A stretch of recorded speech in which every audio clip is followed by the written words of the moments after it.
올레비엔 단편소설, 오디오북, 길 위의 길. 동이 트기 직전 새들의 시간에 산책을 나온다. 선선한 새벽 공기와 아직 하늘 끝에 짙푸른 어둠이 걸린 새벽은 새들이 주인이다. 버스 정류장 뒤에 있는 작은 방풍림에는 직박구리, 참새, 박새, 오목눈이 같은 다양한 새들이 각자의 나무에 옹기종기 모여 산다. 날이 밝기도 전에 하루를 준비하며 자기 집에 앉아서 옆 나무에 사는 새들에게 안부를 묻느라 소리 높여 시끄럽게 떠든다. 칙박이 잘 잤는가? 오늘은 어디로 가는 게 좋겠는가? 우리는 준비가 다 되었으니 날이 밝으면 바로 가시게나. 그럼 오늘은 건천 앞집에 블루베리 나무가 실하게 열렸다니 그쪽으로 갈 텐가? 앙증맞게 지저귀는 소리는 사실 분주한 업무 지침이다. 해가 뜨면 일사불란하게 때를 지어 오늘의 업무를 위해 날아간다. 사람들은 제 삶만 버거운 줄 알지만 살아있다는 것은 어떤 생명이든 매 순간 분주하게 길을 나서야 한다는 뜻이다. 우리 동네는 새가 많아 새벽이 시끄럽기로 유명했지만 새로 길이 나면서 사람에 밀려나 예전만은 못하다. 새소리를 엿들으며 마을 안쪽을 한 바퀴 돌아 나오면 할망들의 시간이 시작된다. 급할 것 없는 시골 마을이라 서두를 필요가 없는데도 버스 시간 30분 전부터 할망들이 하나둘 버스 정류장으로 느릿느릿 모여든다. 간간히 동네 사람들의 차가 지나가면서 버스보다 먼저 할망들을 태워가기도 하지만 보통은 지나가는 차도 몇 대 없는 텅 빈 길 앞에서 평생을 봐온 익숙한 얼굴들과 익숙한 자리에 앉아서 새들보다도 별일 없는 이야기를 나눈다. 그런데 요새는 할망들도 만나기만 하면 시끄럽게 떠든다. 마을로 큰 길이 지나간다는 소문 때문이었다. 나도 소문이 궁금하여 눈에 띄지 않게 느릿느릿 걸으면서 동네 돌아가는 사정을 엿듣고는 한다. 새로 큰 길이 나기만 하면 이제 곧 땅값도 오르고 관광객도 많아지고 마을에 활기도 생기고 장사도 다 잘 될 것이라면서 온 동네가 설레는 중이다. 정작 돈 쓸 데라고는 얼마 안 되는 병원비나 손주들 용돈 주는 일밖에 없는 할망들조차도 길이 나는 것이 설레는 것인지 오랜만에 할 이야기가 생긴 것인지 모이기만 하면 새길 이야기뿐이다. 이제 우리 동네도 식당도 많이 생기고 허구까. 지금꺼정 창고를 내놔도 아무도 안 물어보난 벌써 보러 오젠 하는 사람이 시더라고. 그래. 이제 창고 바람심이는 안 될 거라. 땅값도 오르고 가게든 아무거라도 하기 좋아진단 말이 주게. 옆 동네만 해도 편의점도 있고 식당이응 카페도 이신디 우리 동네만 아무것도 오신디 이제 우리 아들도 여기서 무신거 해볼까 하더라게. 우리 사 길이 생겨도 이제 다 늙어보나 무신덕 볼 일이 있으신디. 조용한 동네에서 밭농사나 조금 짓당 철따라고 사리도 꺾고 나물도 캐멍 사는 게 좋추. 속 패는 소리 하지 말라. 맨날 뼈 빠지게 농사 짓고 나물 캐당 고생 많으고 늙으신디 우리 애들이라도 장사도 잘 되고 땅값도 올라서 좋추. 젊은 사람들 앞에서 그런 소리 음인 눈치 받으나. 어멍 말이 맞수다게 경어쿠다. 할망들에게도 새 길은 간만에 생긴 변화, 작은 중산간 마을도 세상과 연결될 수 있다는 희망 같은 것이다. 평생을 별 수 없이 살아왔어도 자식들은 이제 좀 넓은 세상과 연결되어 하고 싶은 것을 하면서 살아가기를 바라는 것도 당연하다. 할망들마저 버스를 타고 떠나고 나면 멈췄던 아침 산책을 마저 나선다. 마을을 관통하는 차도와 나란히 흐르는 건천을 지나 귤밭 사이로 걸으며 하루가 다르게 굵어지는 짙푸른 청귤 구경도 하고 커가는 밭작물 구경도 하면서 동네 구석구석 큰 길과 오솔길을 멋대로 간다. 무수히 밟혀 길이 된 샛길을 따라 푹신한 잡초를 밟으며 춤추듯 걷고 있으면 풀들이 다가와 나를 만지고 시원한 아침 이슬이 소매단을 적신다. 바짓가랑이를 붙들고 하소연을 들어놓는 키 작은 찔레와 야생 딸기나무를 겨우 떼어놓고는 큰 길로 나와서는 푸침성 좋은 풀씨들을 햇빛이 잘 드는 자리로 옮겨 털어준다. 산책하는 동안 동네 사람의 승용차 몇 대와 마을로 돌아오는 텅 빈 버스 한 대, 개를 데리고 산책하는 사람, 숲풀 속에서 깜짝 놀라 푸드득 날아가는 장기를 만나는 것도 이제는 대충 예상이 가능하다. 올해는 벌써 더워지는구나. 생각하면서 발걸음을 재촉할 때 길가로 난 뱃수로에 뭔가가 꿈틀거리는 것이 보였다. 착각인가 싶어 가까이 가서 들여다봤다. 아직 다 크지도 못한 누룩뱀 한 마리가 뱃수로에 갇혀 며칠째 빠져나가지 못한 모양인지 힘없이 꿈틀거리고 있었다. 뱃수로가 꽤나 깊어서 한참을 쪼그려 앉아 망설이다가 뱀을 구하기로 마음먹었다. 다른 때 같으면 뱀을 불쌍히 여기지는 않았겠지만 곧 아이들이 태어나기 때문인지 뜨거운 콘크리트관 같이 생긴 뱃수로에 갇혀 제대로 살아보지도 못한 어린 뱀이 가여워 보였다. 뱃수로에 들어가서 뱀을 집어나오는데 깊은 뱃수로는 나조차 빠져나오기 힘들었다. 짚고 올라갈 때도 하나 없이 수직으로 된 벽을 어린 뱀이 탈출하기란 불가능해 보였다. 누룩뱀 옆에는 작은 풀벌레들과 개구리 따위도 죽어 있었다. 뱃수로는 천지 구별을 못하는 미련한 어린 동물들의 무덤이었다. 기력을 다해 축 처진 뱀을 얼른 그늘에 있는 작은 물 웅덩이에 풀어놓았다. 그 어린 것은 뱃수로를 빠져나온 것을 알고서도 도망가지 못하고 처져 있다가 한참이나 지나서 느릿느릿 숲을 속으로 사라졌다. 옛날에 뱀은 곱팡이 있는 식량을 쥐로부터 지켜주고 집을 부자로 잘 살게 해주는 영물이었다. 제주도 어른들은 집에 뱀이 들어오면 쌀을 줘서 내보내라고 할 정도로 대접을 잘해줬다. 좋은 시절은 이제 다 갔다. 그저 길을 건너다 배수로에 갇혀 말라 죽어가는 징그러워서 동정조차 받지 못하는 연약하고 패배한 종일 뿐이다. 집으로 돌아오는 길이 어느 때보다 상쾌했다.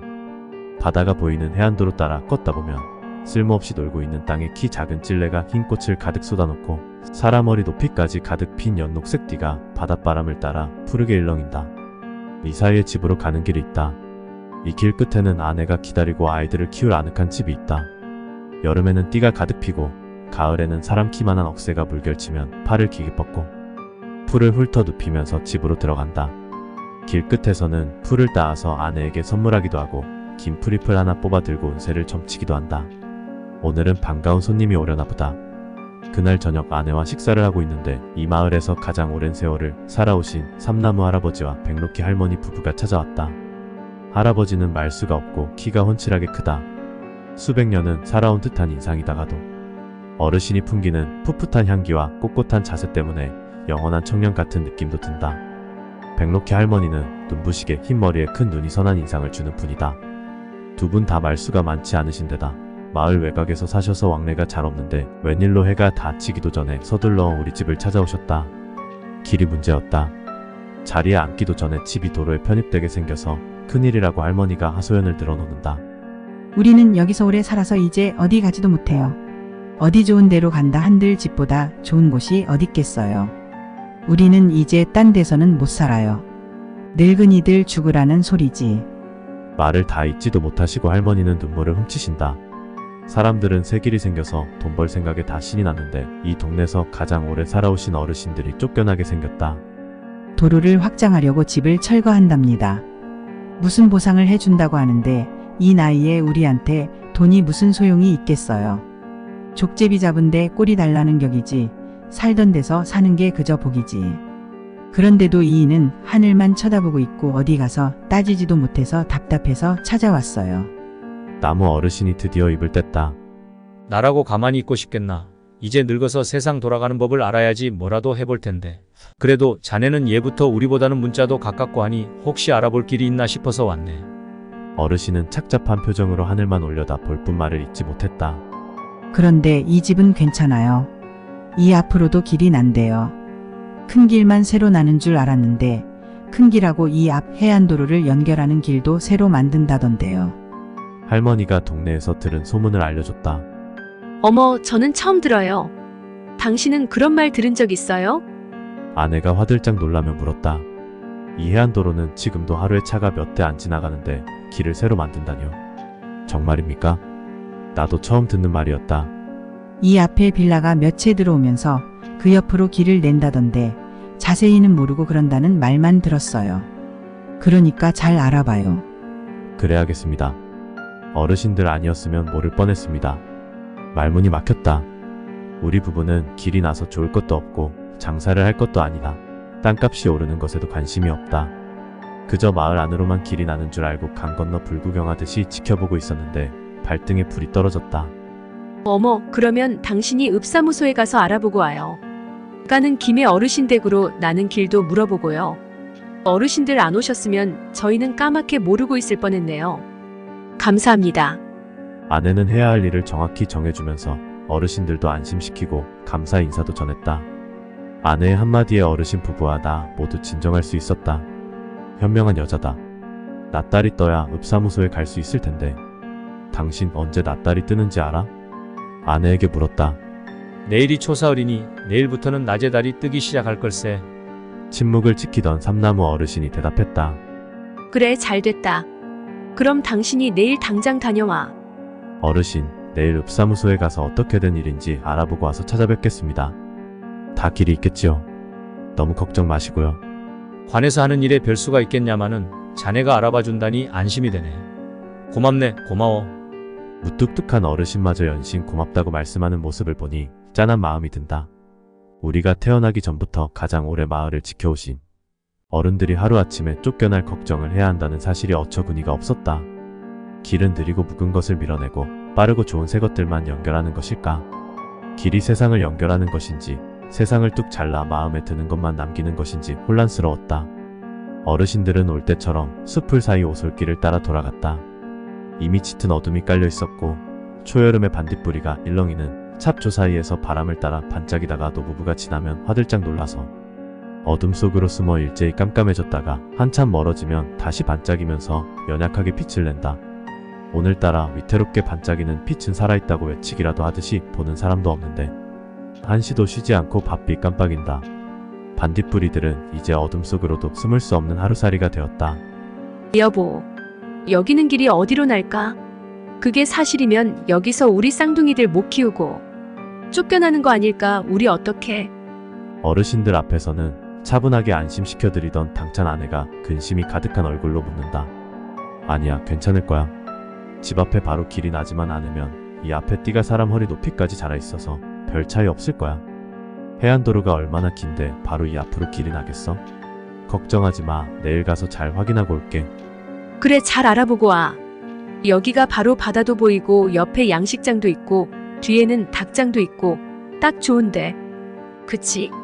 우리 애들이 좀 크면 밤마다 저 잡초들 사이로 반딧불이 잡겠다고 뛰어다닌다고 생각하면 너무 귀여울 것 같지 않아? 그랬다. 생각도 못했는데 우리 아이들이 달빛 아래서 뛰어다니는 풍경은 천국이나 다름없겠다. 생각만 해도 가슴이 벅차오른다. 그날이 오면 아이들을 향해 제발 말 좀 들으라면서 소리를 지르면서 잡으러 다녀야겠다. 아마 그보다 더 아름다운 밤은 없을 것이다. 당신은 어쩌면 그렇게 생각도 아름답소. 목소리를 굵게 내리깔며 장난처럼 아내를 칭찬했다. 마음까지 예쁜 아내를 얻은 것은 내게 가장 큰 행운이었고 이제 아내와 아이들이 삶의 이유가 될 터였다. 임신으로 부쩍 잠이 많아진 아내가 곤히 잠든 것을 보고 이른 아침 조심스럽게 집을 나왔다. 어르신 말대로 해의 반대편에 낫달이 떠 있었다. 오랜만에 사람들이 많은 읍내로 나가는 것이 조금 긴장되었지만 가장답게 의연한 척 버스를 잡아탔다. 버스는 예전보다는 차들이 훨씬 많아진 큰 도로를 따라 시원하게 달려 읍내에 도착했다. 읍내도 사람들이 많아져 활기를 띠고 있었다. 때문에 작은 시골 읍사무소 주차장이 꽉 차버려서 입구에 있던 큰 나무를 잘라버리고 확장한 것이 눈에 띄었다.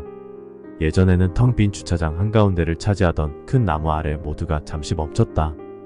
벤치에서 더위도 식히고 오랜만에 만난 사람들끼리 안부를 물었다. 나무 아래서 사람들만 쉬어갔던 것은 아니다. 다들 나무가 외롭게 서 있는 줄 알지만 나무는 어디 서 있어도 친구가 많다. 사람도 새도 벌레도 멀리서 우뚝 선 나무를 보고는 일단 모여든다. 보통은 사람과 동물이 따로 지내지만 나무는 모두를 화해시키기라도 하는 듯 잠시 모아두고 숨을 내어준다. 그래서 큰 나무는 가끔 잘 살아남았다.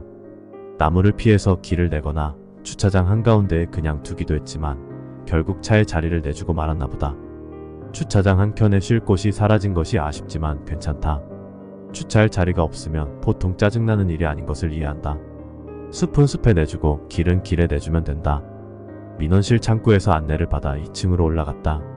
입구에 들어서자 직원이 일어서며 물었다. 무슨 일로 오셨나요? 도로계획 공고를 보러 왔습니다.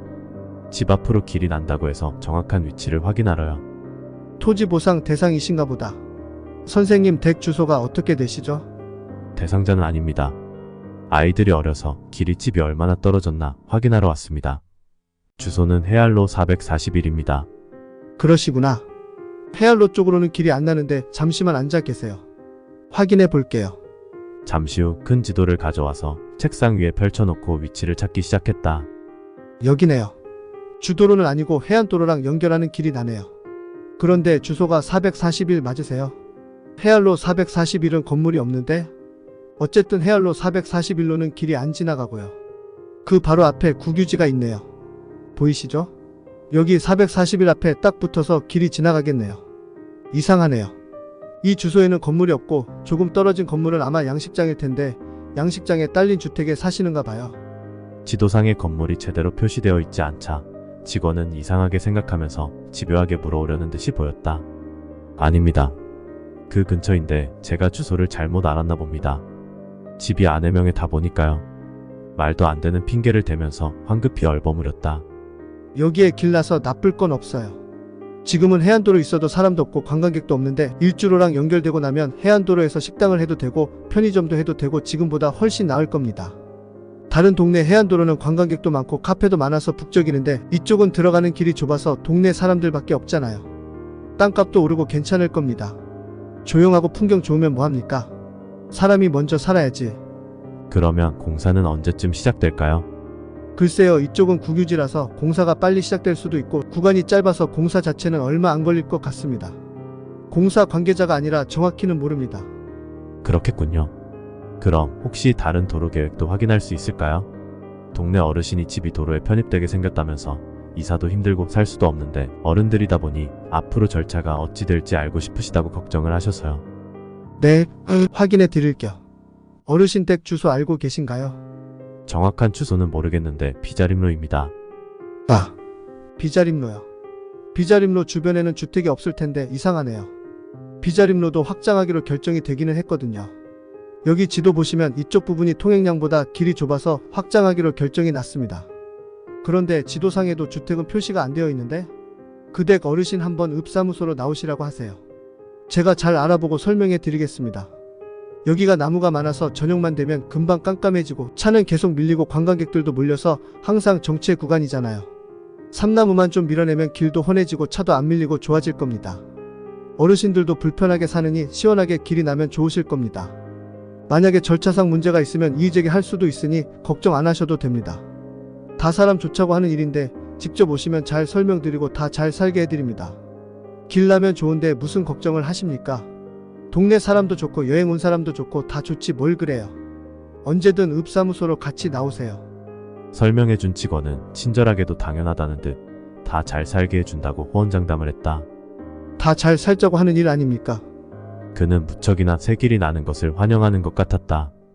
보리를 마치고 내려가는데 그 사이 무슨 일이라도 난 것인지 시끌벅적한 소리, 고함 소리가 1층 민원실에서 새어나오고 있었다. 이미 누가 한참이나 난동을 부렸는지 의자와 화분들이 넘어져서 어지럽게 나뒹굴고 있고 민원실을 길게 가로지르는 데스크 위에 어떤 남자가 올라서 있었다.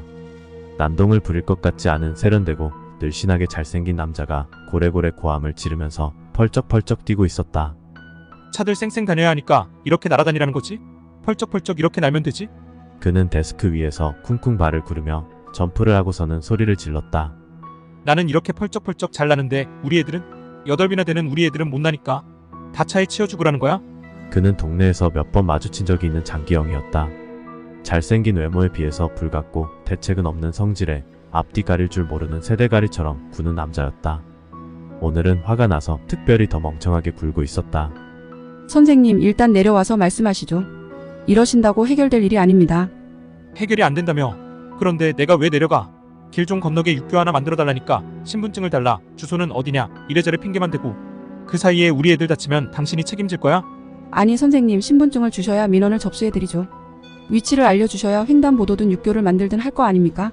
몰라. 나 신분증도 없고 바닷가 근처 로터리 옆길을 왜 몰라? 신분증 없으면 길 건너다 다쳐도 된다는 거야? 뭐야?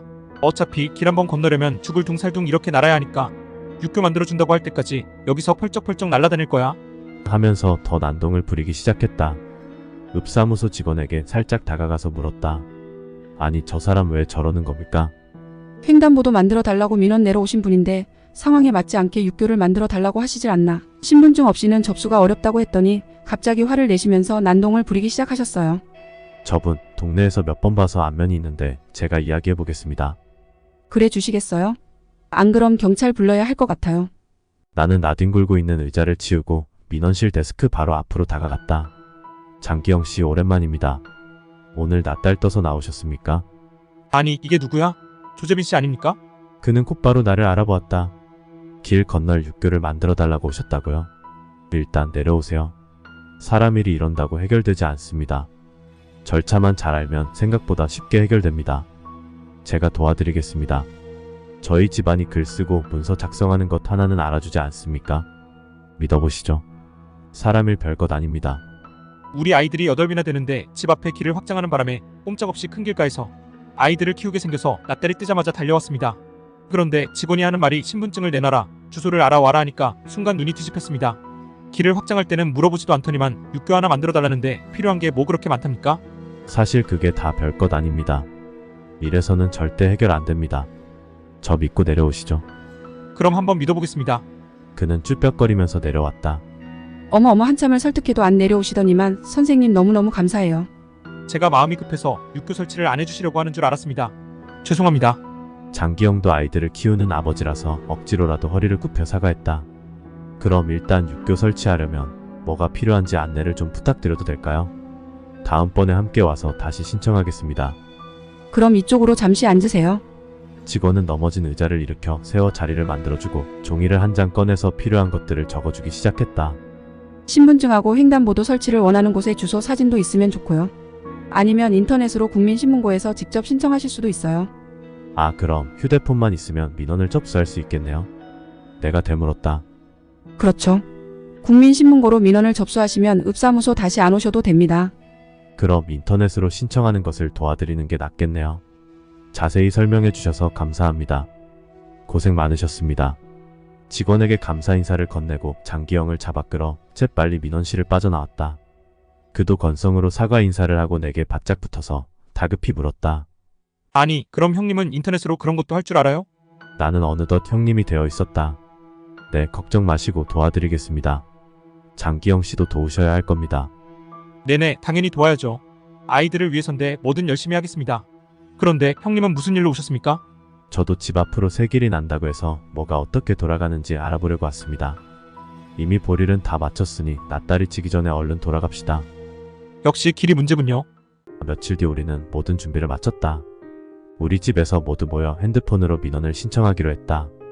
마음이 불안한 삼나무 어르신 부부와 장기영은 해가 닫히기도 전에 도착했다. 아니, 형님은 어떻게 그렇게 세상 돌아가는 법을 잘 아십니까? 형님 아니었으면 핸드폰으로 신청하는 것은 꿈도 못 꾸고 괜히 또 읍사무소 쫓아갈 뻔했습니다. 아닙니다.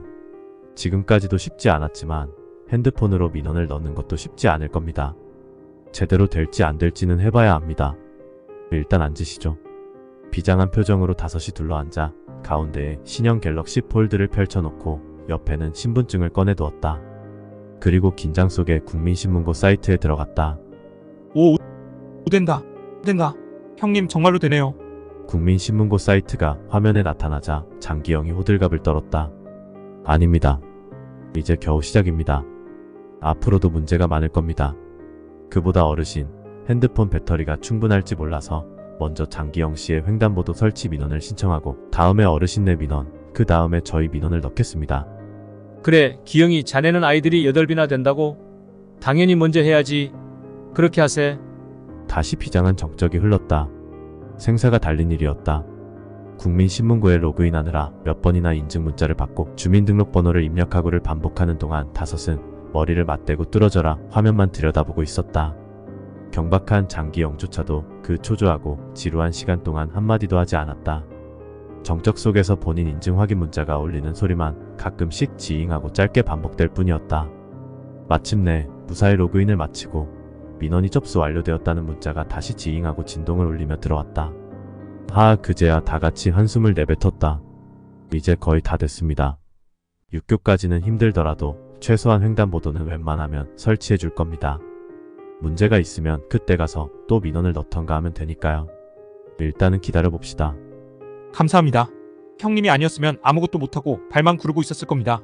이번에는 어르신 댁 앞으로 확장되는 길에 대한 이해 신청을 넣으면 됩니다. 길을 확장하는 것은 횡단보도랑은 달라서 이해 신청을 넣더라도 송사를 해야 될까 말까 하다지만 이왕 모인 김에 민원을 먼저 넣어두고 제가 나중에라도 다시 읍사무소에 다녀오든지 하겠습니다. 저희 집 앞으로 나는 길도 별 수가 없어서 민원을 접수하려고 합니다. 그래. 그렇게라도 해야지 우리가 별 수 있나. 그렇게라도 해주면야 우리야 고맙지. 형님, 배터리가 이제 반밖에 안 남았습니다. 서두르셔야겠습니다. 어머 여보, 진짜 배터리가 반밖에 안 남았어. 빨리 해야겠다. 한참이나 정적이 이어졌고 몇 번이나 더 지잉하는 인증문자 소리가 울리면서 핸드폰 배터리가 다 되기 전에 무사히 모든 민원을 접수하는 데 성공할 수 있었다. 이제 다 되었습니다. 앞으로 또 쓸 때가 있을지는 모르겠으나 이 핸드폰은 제가 잘 보관해 두겠습니다. 무슨 일이 생기면 그때 또 모여서 상해 드리겠습니다. 모든 것을 마쳤을 때는 집 주위로 가득한 반딧불이가 자기 세상인 양파도처럼 일렁이며 반짝거리다가 돌아가는 장기영과 어르신 부부의 발자국 소리에 일제히 울음을 멈추고 어둠 속으로 숨었다. 아무 쓸모없는 국유지 잡초밭에 수천 마리의 반딧불이들은 우리처럼 읍사무소에서 민원을 넣지도 못하고 이사도 못하고 하루아침에 어둠이 되고 말 것이다. 우리는 반딧불이가 일렁이는 길을 다시는 돌려받지 못할 것이다. 새로 생길 카페와 편의점은 몇천의 생명의 빛을 꺼트리고 그보다 환한 조명들로 눈이 부시겠지. 우리는 영영 카페에 앉아 따뜻한 커피를 마시면서 수백 개의 빛이 날아다니는 꿈같은 세상을 볼 수 없겠지. 길은 나누는 것이 아니고 연결하는 것이다. 원래 길은 직선으로 뻗은 것이 아니고 자연스럽게 나무를 돌아 다른 이의 발자국을 따라 걷다가 새로운 곳을 만나게 되는 것이다. 사람들은 길의 진짜 모습을 모른다. 길은 그저 크고 넓고 빠른 것인 줄만 알겠지. 날카롭게 세상을 나누는 것인 줄만 알겠지. 길 끝에 무엇이 있을지는 궁금하지도 않겠지. 여느 날처럼 동이 트고 새들이 자리를 비운 버스 정류장으로 할망들이 다시 모여들었다. 어제 아들네랑 차 타 그네 어디 댕겨와 마심? 날이 조암시민 고사리 철 끝나 부리기 전에 도시락 싸먹 울 손지들하고 비자림로 앞에 대록산에 댕겨왔었다. 고사리는 하영 꺾것인가? 종일 꺾었으면 하영 해암 지커주게. 고사리는 하영 꺾것인디 이상한 일이 이신게라. 어떻게 이런 일이 있을까 맞썸. 무신 일어난 그려 마시? 울 식구들이 단체로 무신 거에 홀려진 것 같수다. 경호고 손지들 있으다 보난 도시락만 먹고 늦으마크 영 고사리를 꺾었수다. 해지기 전에 돌아오젠 거의 다 내려와서 삼나무 숲 길가에서 고사리를 꺾고 있었는디 갑자기 우리 뒤쪽에서 흰 노루가 튀어나온 저짝서 가지도 안 오고 가만히 서 이신거라. 아니 기껏 몇 발짝 앞에 노루가 서 있었을까? 그것도 흰 노루가? 신기하우다. 말로만 들으신디 흰 노루가 도망까지도 안 오고 서 있으니 고사리 꺾다 말고 숨 중형 흰 노루를 가만히 바라봤었다. 흰 노루가 진짜 있나? 그냥 노루 아니고 흰 노루가 정말로 있단 말일까? 보통 노루가 아니고 눈끝이 새하얀 흰 노루 맞수다. 조금이라도 더 오래 보고 싶어 분한 숨소리도 안 내고 다들 쳐다봤수다. 경호고 홀린 듯 조용하게 보는 뒤 갑자기 바로 옆이서 꽁이 푸더더덕 날아올라 분한 다들 놀래 부렀지. 나가 고사리 던 봉지를 쏟아불고 손지 녀석은 그 자리서 넘어정 주저앉아 울어불고 우리 아들이 정신없이 겨우 고사리 흘린 거를 줍고 손지를 일으키는 뒤 쬐끄만 주제에 정신없이 댐비는 노록뱀 한 마리가 튀어나오네. 놀래켜 보는 바람에 아들마저 풀숲에 주저앉았다가 주저앉은 채로 부랴부랴 뒷걸음쳐 나왔수다. 아니 어떤 깊게 들어가 보난 꽁이형 노루이형 뱅꺼정 다 나오면 마심? 그 삼나무 숲 사이 그늘진 데래 큰 고사리가 하영 있으다. 실컷 다 꺾다가 다 나와보난 그랬수다. 경원한 더 이상어 주게. 뱀도 있고 허난 얼른 돌아가자고 지레 다와 차에 탈라 하는디 길 끄트머리에 족제비 한 마리가 무신 핸드폰 같은 거를 들고 두 발로 서 있다강 쪼르륵 도망가 부른 걸 우리 손지가 봤다고 했었다. 손지가 지 애비한테 아빠 족제비가 갤럭시 폴드 들고 저쪽으로 갔어. 경원한 우리 아들이 그때야 주머니를 뒤져보는 뒤 지갑이고 핸드폰이고 없어져 불언. 경원한 풀숲에 다시 가서 지갑은 찾았는디 핸드폰은 전화를 해도 소리도 안 나고 계속 뚝 끊어져 부리대. 진짜로 족제비가 가져간 것 같이 마신. 아들도 무신 거에 홀린 것 같다고 하는 게 뒷주머니에 단축거정 채워놓은 지갑이 쏙 빠져본 것도 이상하고 지갑에 돈이형 카드형 다 그대로인디 신분증만 없어져 부렀대 냄져. 아니 경원한 핸드폰을 뭔 찾안? 아까 전에 떨어뜨려 불고 사람도 암도 없인디 아무리 전화를 해도 계속 끊어분한 포기하고 그냥 왔습니다. 애는 계속 족제비가 핸드폰 들고 있는 걸 봤다 오고 난리가 났수다. 진짜 무신 거에 홀련져. 진짜 족제비가 핸드폰을 들고 간 거 같네. 걔난 우리가 단체로 홀려진 것 같다니까. 예전에 그런 말이 있기는 허였지만은 옛날에 제주도는 해영달이 2개 썩 있었다 헌디 그때는 동물들이 사람 말을 하고 섞여 사람신디 신들이 해 하나 달 하나를 활로 쏘아 불은 떨어쳐 불고 동물하고 사람 이영 말이 영안 통하게 대불고 동물은 동물끼리 사람은 사람끼리 사라지게 된 거래너주. 경원디 사람으로 살고 저던 동물들이 영 사람으로 살게 해달라고 조르고 해떼고 허주.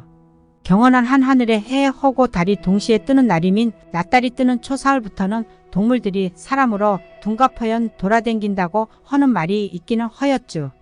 경에도 설마 족제비가 핸드폰을 훔쳐갔을까? 긴 사슴을 봤으네. 재수 좋은 일이 생기젠 허민 조축에. 겐디 족제비가 핸드폰이 무슨 소용이 있어 가져갔을까나? 할망들은 별일 아니라고 생각하면서도 세월의 깊이로 뭔가 심상치 않음을 알았다. 지난밤 우리가 힘들게 모여 민원을 넣은 것이 정말로 효과가 있었다. 얼마 뒤 걱정과 달리 횡단보도와 육교 둘 다 설치되었고 공사도 생각보다 빨리 끝났다. 성에 차지는 않았지만 희망이 보였다. 장기영은 밝아진 얼굴로 뒷짐을 치고 아이들과 육교를 편히 오간다면서 인사하러 오고는 했다. 그러나 아쉽게도 우리 집 앞으로 나기로 한 길은 민원과 상관없이 가장 먼저 공사가 시작되고 말았다. 어느 날 집에 돌아갔더니 띠가 가득 핀 자리에 노란 통행 금지 리본을 둘러치고 분주히차와 사람들이 오가는 것을 보아 곧 도로 공사가 시작될 것을 직감했다. 한 차례 더 읍사무소를 찾아가 물었으나 이제는 소송을 제기하는 수밖에 없다는 답이 돌아왔다. 소송을 제기한다 한들 이미 시작된 공사를 막을 수 있을 리 없어 보였다. 며칠 뒤 밤늦게 집으로 돌아갔더니 집 앞에 가득 핀 띠를 몇 시간 만에 다 베어버려서 벌써 길이 횡하게 나 있었고 육중한 트럭과 공사 장비들이 자리 잡고 있었다. 당장 내일부터 공사가 시작되어도 이상할 것이 없었다. 집 앞에는 겨우 키 작은 찔레나무 사이 몇 가닥 남은 띠가 겨우 집을 가리고 있을 뿐이었고 반딧불이들은 누구 하나 알아주거나 슬퍼하는 이도 없이 영원히 꺼져버렸다. 시커멓게 길이 드러난 횡한 공간으로 바닷바람이 귀신같은 소리를 내면서 윙윙하다가 철썩철썩하면서 밀고 들어오고 있었다. 공사가 시작된 길 때문에 심란한데 오늘은 안 해도 늦어지는 모양이다. 마중을 나가볼까 하다가도 어두운 밤에 길이 엇갈릴까 싶어 차라리 저녁을 준비해두고 기다렸다. 깜빡 잠이 들었나 싶었는데 푸드덕거리는 소리가 들려 일어나 보니 이미 동이 트기 직전이었다. 아내는 아직까지 돌아오지 않았고 장기영이 헐레벌떡 들어왔다. 큰일이 아니면 이 시간에 나를 찾으러 올 리가 없는데. 아내분 들어오셨습니까? 동네에서 이야기하는 것을 들었는데 오늘 공사 차량이 많이 들어오면서 저녁에 뺑소니 사고가 났다고 합니다. 이 얘기를 듣고 혹시나 싶어서 와봤습니다. 혹시나라뇨? 무슨 소리입니까? 아직 아내가 안 들어오기는 했지만 곧 들어옵니다. 경박하기 짝이 없는 장기영의 버럭 화가 났다. 거기가 어디요? 바로 이 앞이라고 하니 가보기라도 합시다. 가슴에서 금세 불이 일었다. 아내일 리가 없다. 그럴 리가 없다고 생각하면서도 정신이 아득해져서 내가 먼저 정신없이 집을 나섰다. 길은 벌써 풀을 다 베고 땅 파기를 시작해서 맨 땅이 시커멓게 드러나 있었다. 거칠게 드러난 길에서는 서걱서걱 소름 끼치게 날카로운 자갈 밟히는 소리만 들렸다. 시퍼런 새벽 어둠 속에서 동네 안쪽으로 이어지는 길을 뒤지면서 얼마 들어가지도 않았을 때 길가에 쌓아둔 잡초더미에 반쯤 덮여 누워있는 아내가 보였다. 아내는 길을 등지고 곱게 옆으로 누워있었다. 만삭이 되어 부른 배 위에 한 손을 올린 채 곱게 잠이 든 것만 같았다. 여보. 나는 맥이 탁 풀려 그 자리에 주저앉았다. 바르르 떨리는 손을 겨우 뻗어 아내를 쓰다듬었다. 세상이 일그러지면서 흐릿하게 무너져 내렸다. 한참을 아내 앞에 멍하니 앉아있다가 정신이 번쩍 들었다. 이럴 리가 없다. 이럴 수는 없다. 불을 삼킨 듯 막히는 숨을 참고 힘주어 아내를 한번 꾹 안아주고 간신히 정신을 차려 일어났다. 그 뒤로 무슨 정신이었는지 기억나지 않는다. 붙잡는 장기영을 밀쳐버리고 정신없이 읍사무소로 향했다. 아, 이게 다 잘 살자고 하는 일이라면서. 아직 문을 열지도 않은 읍사무소에 들어가서 미친놈처럼 소리를 지르며 정신없이 뛰어다녔다. 어머 이게 무슨 일이래요? 도둑이라도 든 걸까요? 읍사무소에 이제 막 출근한 직원들은 평소와 달리 흐트러져 있는 민원실을 보고 의아해했다. 이내 정신없이 돌아다니는 뭔가를 발견했다. 저거다. 저거. 저기 족제비 있어요. 족제비가 그런 건가 봐요. 족제비 들어왔어요. 어디요? 어디? 저기요. 저기. 의자 밑에. 아, 저기 있네. 나갈 길을 못 찾나 보네. 몰아서 내보내면 되겠네. 족제비는 멍청한 것인지 문을 열어줘도 나가지 않고 빗자루로 밀어내도 다시 들어와서 정신없이 읍사무소 안을 헤집고 다녔다. 많이 놀랬나? 왜 저렇게 날뛰는 걸까요? 저러는 건 처음 보는데요. 결국 119 대원들이 출동했다. 정신없이 헤집고 다니는 족제비를 잡느라 진땀을 빼기는 했지만 결국 포획용 틀 철망에 족제비를 잡아넣었다. 그렇게 날뛰던 족제비는 포획틀 안에 갇히자 모든 것을 포기했는지 죽은 듯이 굳어버렸다. 그렇게 철창에 갇혀 어디론가로 사라졌다. 족제비가 어디로 가는지 궁금한 사람은 아무도 없었다.